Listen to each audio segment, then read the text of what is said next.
Voilà, là je vais m'attaquer au démontage de la culasse puisque je dois mettre un joint de culasse renforcé qui arrive d'Italie, de chez Protoxit. Donc voici le lien. Donc en attendant qu'il arrive, je vais évidemment déculasser. Et je vais voir les internes comment ils sont. Et possible que je fasse les segments. Allez, je vais faire les segments. Et les coussinets de bielle, déjà, c'est une certitude. Au moins, comme ça, je pars sur un moteur tranquille. Donc, déjà, pour ça, la première chose que je vais faire, c'est je vais démonter l'alternateur qui est en place. Donc, je vais en profiter aussi pour changer la courroie. Je vais noter combien de centimètres elle fait pour faire la même commande. Donc, vous avez un vis ici qui la retient. Un vis ici qui le retient. Et un vis ici qui sert aussi de tendeur. Vous voyez ? Voilà, bon je les ai pré-démontés hein. Alors les vis se démontent à la clé de 17. Donc voilà, j'ai enlevé la courroie d'alternateur. Donc la courroie d'alternateur c'est une 685 mm. Pour rappel pour moi hein, en l'occurrence. Ou à la limite vous pouvez utiliser aussi mon pense-bête pour vous aussi. Et c'est une 4 gorges. Donc là je vais démonter le cache courroie de distribution. Et puis je vois que j'en profiterai d'en acheter un nouveau. Donc le vis se trouve ici. Donc là j'ai cette partie là. Donc à changer puisqu'il est cassé ici. J'en profiterai aussi pour changer cette partie là puisqu'elle est cassée, donc ça se démonte ici et ici. C'est une autre partie du cache en fait de compte de courroie de distribution. Donc voilà la courroie de distribution.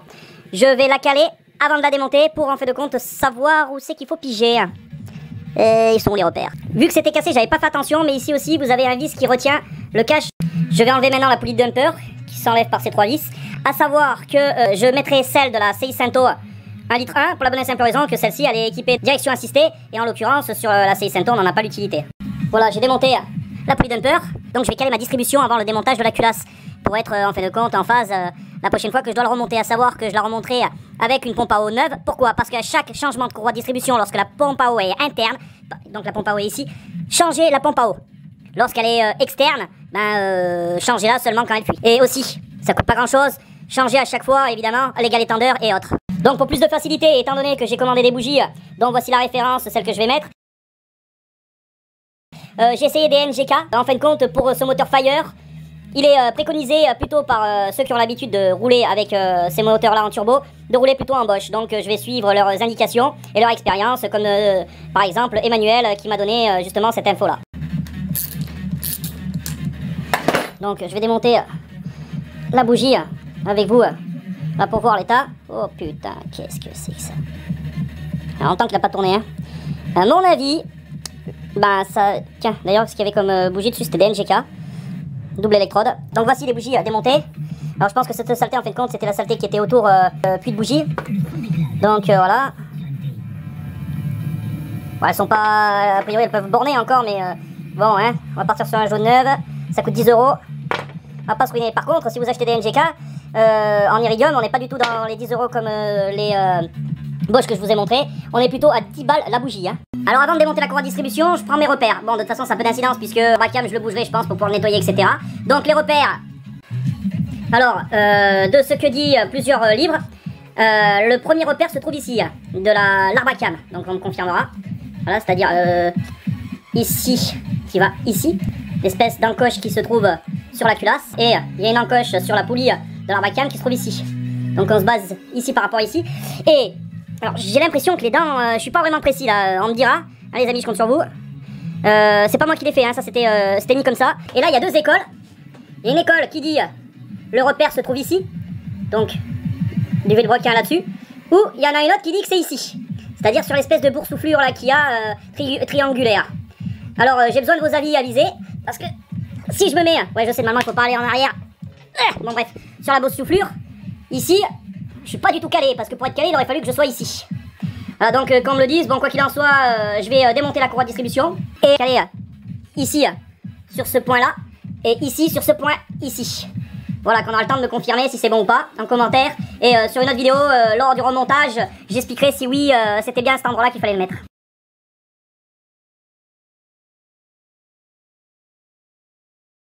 Donc la première chose lorsque l'on enlève la courroie de distribution, donc pour ce faire, rien de plus simple, on détend le galet tendeur, hop, et ensuite, il n'y a plus qu'à sortir la courroie de distribution. Alors étant donné qu'il y a plein de modèles, ce que je vous conseille de faire c'est de compter le nombre de dents, puisque par exemple l'Autodoc se base par rapport au nombre de dents que comporte la courroie de distribution. Donc voici une fois démontée, donc ma courroie c'est une 103 cm et 108 dents. Donc je vais démonter la pompe à eau qui se situe ici, donc par les 4 vis à l'écrou de 10 qui se trouve ici. Donc hop, on sort la pompe à eau. Donc ceci servira de guide en fin de compte quand on la remettra. Voilà, on nettoiera bien les résidus de colle tout autour avant de remettre évidemment la nouvelle pompe à eau.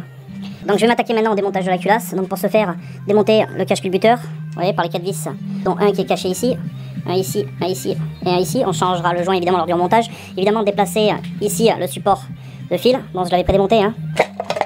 Hop.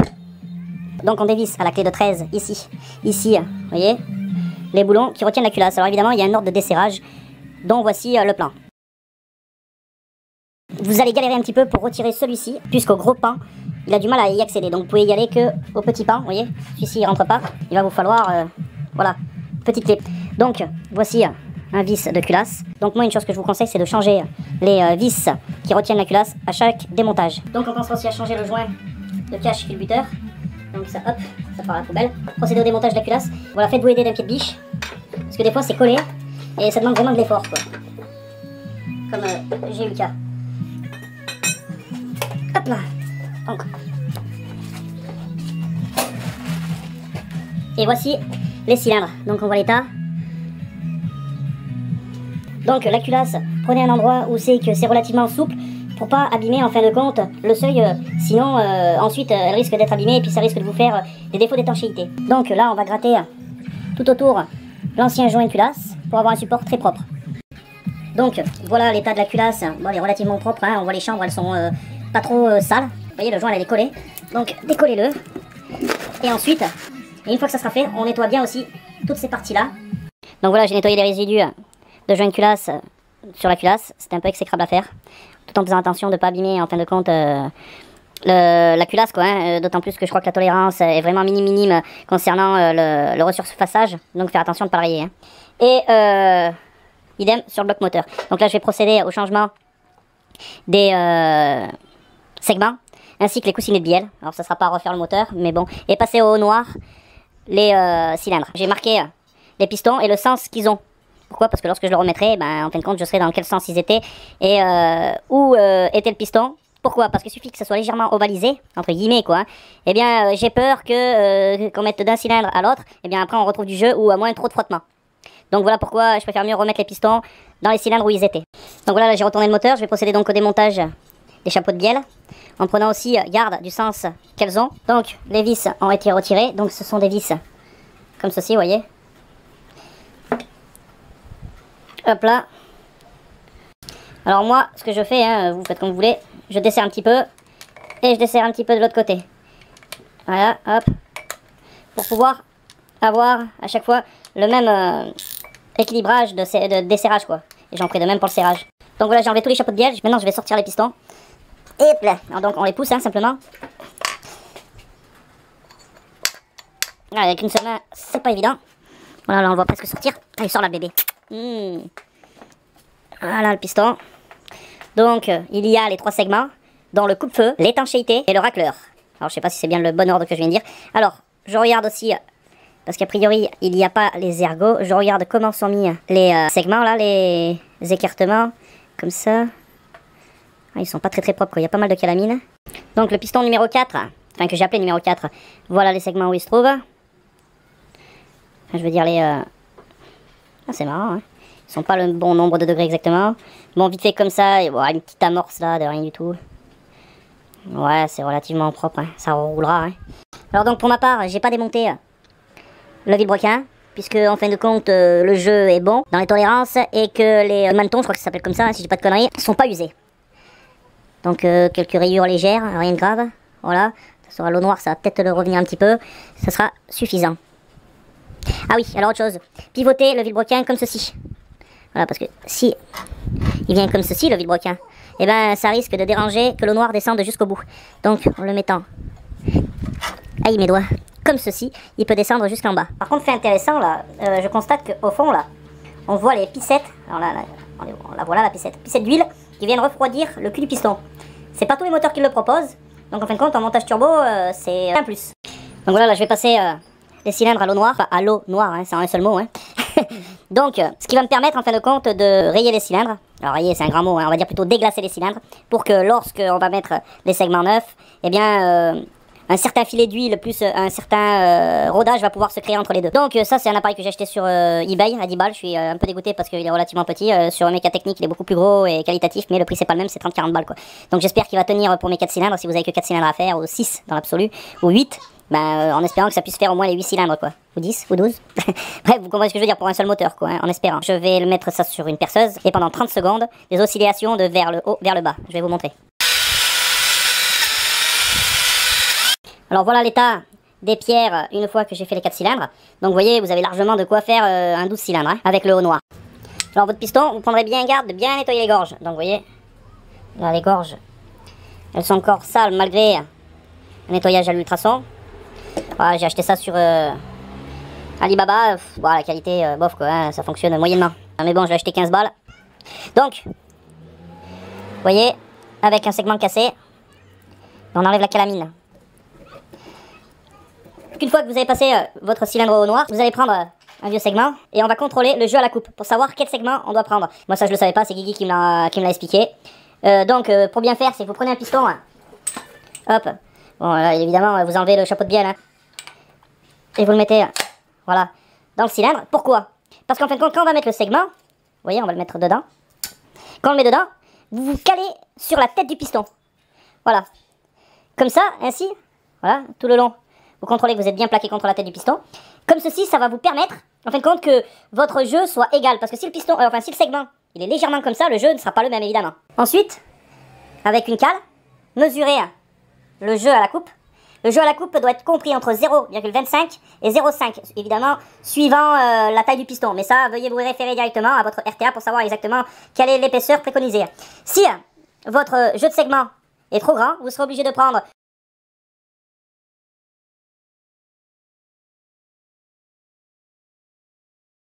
Alors à savoir que cette prise de jeu de segment se fait en 3 points, en haut, au milieu et en bas. Donc fatalement, au fur et à mesure, tournez votre vilebrequin pour que le piston descende et puis vous prenez vos repères. Faites cela sur les 4 cylindres, puis après faites comme moi, notez-les sur une feuille. Donc moi en haut, par exemple au cylindre numéro 4, j'ai 0,42, enfin celui que j'appelle numéro 4, hein. J'ai 0,42 en haut, 0,42 au milieu, 0,38 en bas. Cylindre numéro 2, 0,39, 0,40, 0,42.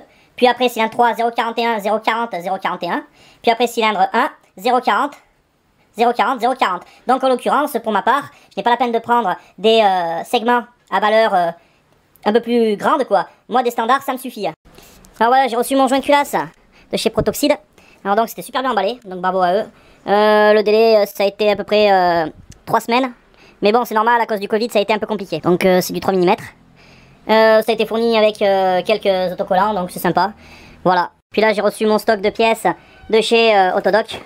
Donc j'ai de quoi remonter. Sympa, ils m'ont même donné ceci dans la foulée là, un sent bon. Bon, j'ai aussi le nouveau joint qui viendra remplacer l'autre en M32 je crois. Qui est un peu compliqué à trouver la clé. Donc voilà, là je vais remonter mes coussinets de bielle. Donc voilà le jeu. Bon par contre je suis bien écœuré parce que moi j'ai cru que c'était 2 par boîte de coussinets de bielle. Donc en fin de compte, eh ben, j'ai 3 boîtes qui me servent à rien. J'ai bien la colère et vu que c'est chez Autodoc, je sais même pas comment le renvoyer. Parce que par exemple, pour les segments, c'est un jeu par cylindre. J'ai évidemment donné un petit coup de tôlerie, histoire de roder, entre guillemets. Alors astuce, si lorsque vous montez votre chapeau de bielle, vous savez plus dans quel sens il était, regardez, et que vous l'avez pas notifié comme moi, vous voyez, moi je l'ai marqué ici et je l'ai marqué ici. Mais si vous en souvenez plus, à savoir que cette gorge-là, elle doit se trouver en face, enfin dans le sens opposé, mais au même endroit, vous voyez ce que je veux dire? Que ici, les deux côtés sont lisses. Et ensuite mettre les segments qui se montent avec ceci et énormément de délicatesse et de patience. Donc on va monter le dot en haut, ou bien si vous avez un poinçon sur le segment, le monter vers la tête du piston. Ainsi que si vous avez le dop ou le top, le monter vers la tête du piston. Quand vous recevrez vos segments, ça se composera comme ceci. Hop, donc suivant la marque, hein. Alors là on a du Goetz et là on a du H-Ting, je sais pas si je le dis bien, voilà. Et en fait tout est bien expliqué pour pouvoir le monter. Alors suivant la marque, il y en a que c'est mieux indiqué que d'autres, c'est-à-dire par lequel que vous devez commencer, donc c'est par celui-ci. Vous voyez le sens de montage et comment il faut le monter. Vous voyez, là la partie ressort qui s'enclave de ce sens-là, puis à l'opposé complètement, la partie où le ressort se rentre. Par exemple, vous voyez. Donc ils expliquent tout, même à la limite, vous voyez, de vous le montrer, de vous l'expliquer, ça ne servira à rien, puisqu'en fin de compte, tout est expliqué sur la pochette de segments. Donc pour enlever ou monter les segments, deux solutions, soit vous le faites à la main, moi je préfère, mais même si c'est pas conseillé, je le préfère moi, hein. Soit vous utilisez la pince, donc la pince se met comme ceci. Donc, vous voyez, on prend le segment, hop, et on le met dedans comme ceci. Puis après, on écartera tout doucement et on rentrera dans la tête du piston. Et à l'emplacement voulu, ben, on le relâchera simplement.